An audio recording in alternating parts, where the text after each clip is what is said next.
The invasion of Martinique in 1674 was an unsuccessful attempt by the Dutch Republic to conquer the Caribbean island of Martinique from France. In spite of overwhelming Dutch superiority in men and ships, the French won a decisive and unexpected victory. Background: in 1672, the kingdoms of France and England had declared war on the Dutch Republic. However, Dutch naval victories in the North Sea forced the English to abandon the part in the war in early 1674.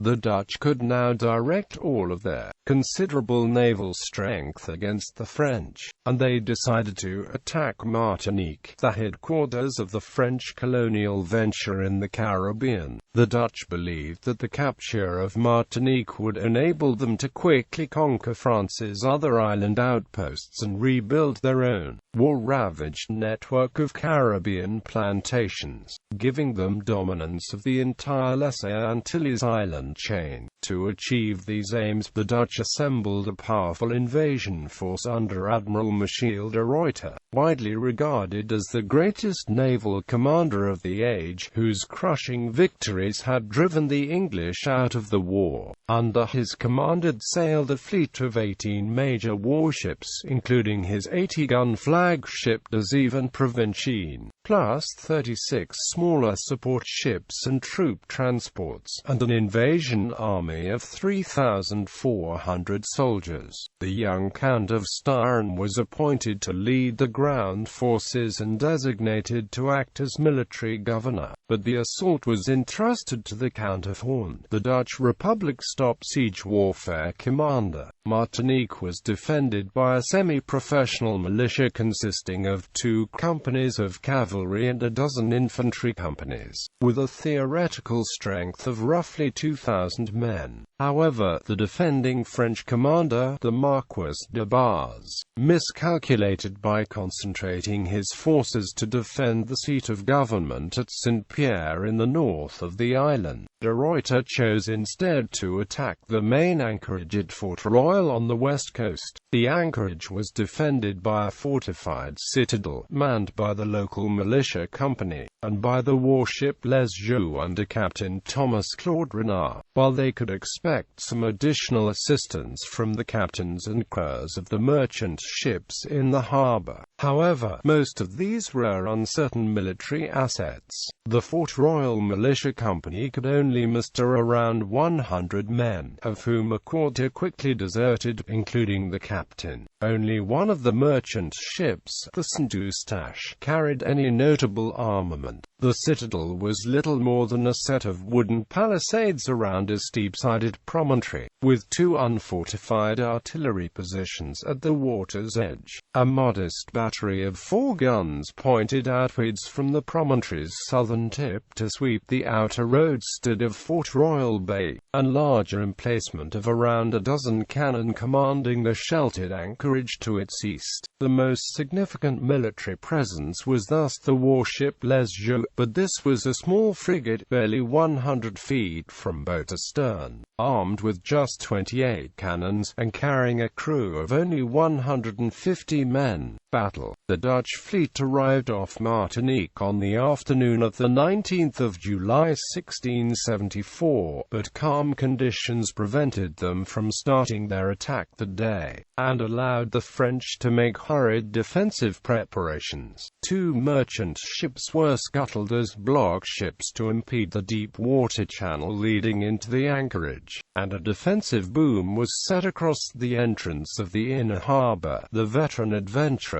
Guillaume Derange took the lead in organizing the remnants of the militia. The troops were reinforced by a detachment of sailors, combining volunteers from the crews of the 2 scuttled merchant ships and a small party of trained musketeers from Les Jeux. And as dawn rose on the morning of the 20th of July, the island's governor, the Chevalier de Saint-Martin, arrived to take command of the defense, with a small contingent of additional militiamen.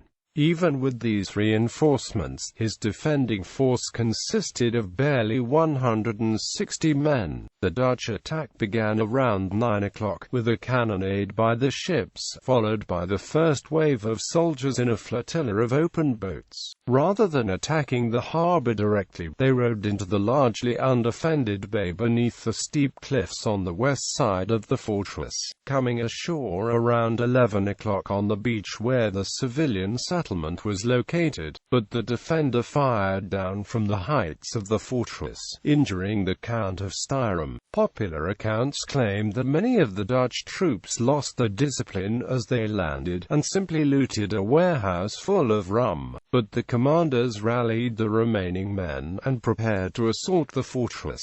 The Dutch made an assault against the palisade on the landward side of the fort, where they were repulsed by the musket fire of the militiamen and seamen. A second Dutch force found a narrow passage leading up through the cliffs into the interior of the fortifications, but their attack was seen by Guillaume de Range, unable to use a musket due to Old War wounds. He threw down rocks at the Dutchman. Other soldiers and sailors hurried up to assist him, with Ensign de Martinique, the commander of the naval detachment, shooting repeatedly into the densely packed Dutch ranks at close range, aiming his shots to take down 2 men at a time. This fight came down to hand-to-hand combat, but the Dutch standard-bearer was killed and his flag was captured, apparently by Captain Renard in person.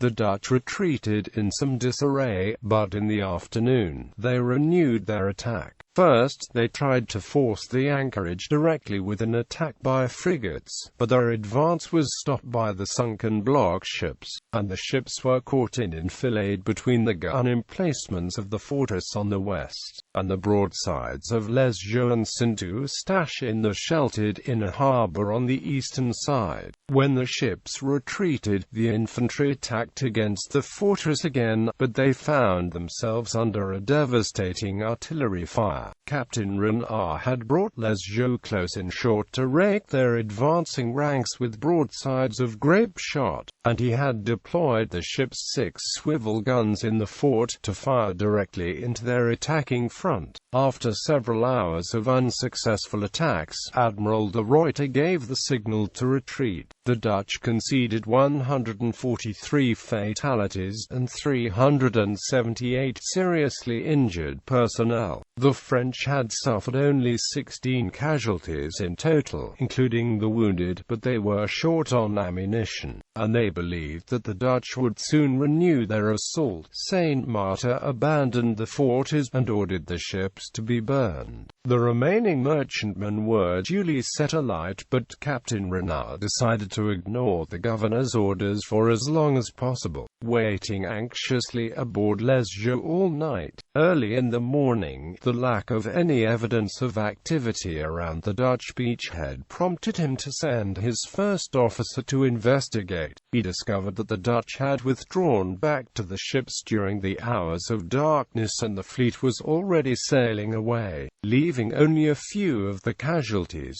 2 seriously injured, to move amid the dead, and a rout of abandoned weaponry and military equipment. The defending force had won a dramatic and unexpected victory. Aftermath. French historians still describe Martinique as an astounding military success. The great de Ruyter and the all-conquering Dutch navy had been defeated by a single frigate.